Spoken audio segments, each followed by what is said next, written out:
مشقی سوالات یعنی مشق سبق نمبر 4 دہلیز۔ اس میں پہلا جو سوال ہے کہ امجد اسلام امجد کے لکھے ہوئے اس ڈرامے کی ٹی وی ریکارڈنگ انٹرنیٹ سے نکال کر یوٹیوب چینل پر دیکھیں، خاص طور پر شامل نصاب حصہ۔ اس کے بعد اس ڈرامے کے موضوعات اسالیب پر تبصرہ کرتے ہوئے سین نمبر 4 پر اپنی رائے کا اظہار کریں۔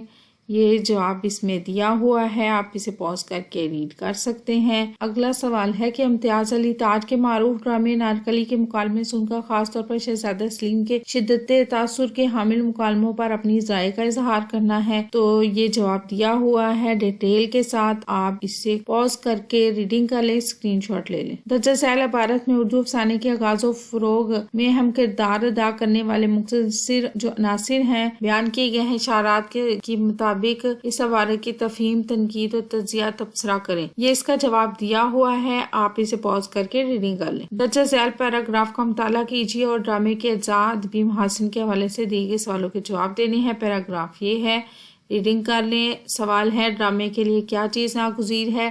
ڈرامے کے لیے عمل ناگزیر ہے۔ عمل کی موجودگی ڈرامے کی پیشکش کو ممکن بناتی ہے اور کرداروں کے ذریعے کہانی کو آگے بڑھانے میں مدد دیتی ہے۔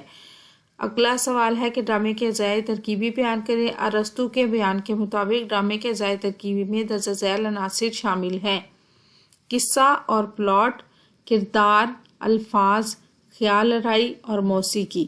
ارسطو کے نزدیک ڈرامے میں پلاٹ یا کردار میں کس کی اہمیت زیادہ ہے؟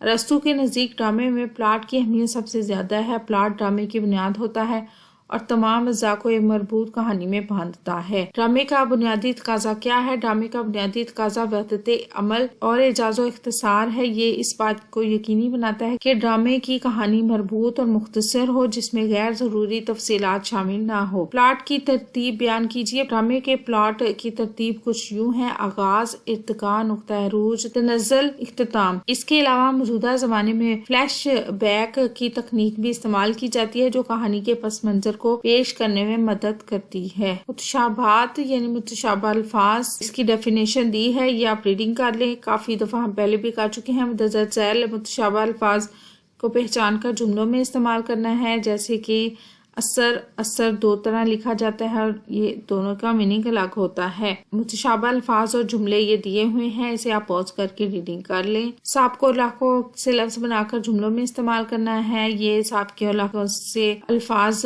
بنا دیے گئے ہیں اور ساتھ میں جملے بھی ہیں، آپ اسے پاز کر کے ریڈنگ کر لیں۔ ویڈیو کیسی لگی؟ چینل ضرور سبسکرائب کریں، ویڈیوز کو لائک اور شیئر کیجیے، کمنٹ کر کے بتائیں مزید کون سی ویڈیوز دیکھنا چاہتے ہیں۔ اپنا اور اپنے پیاروں کا رکھے ڈھیر سارا خیال۔ اللہ حافظ۔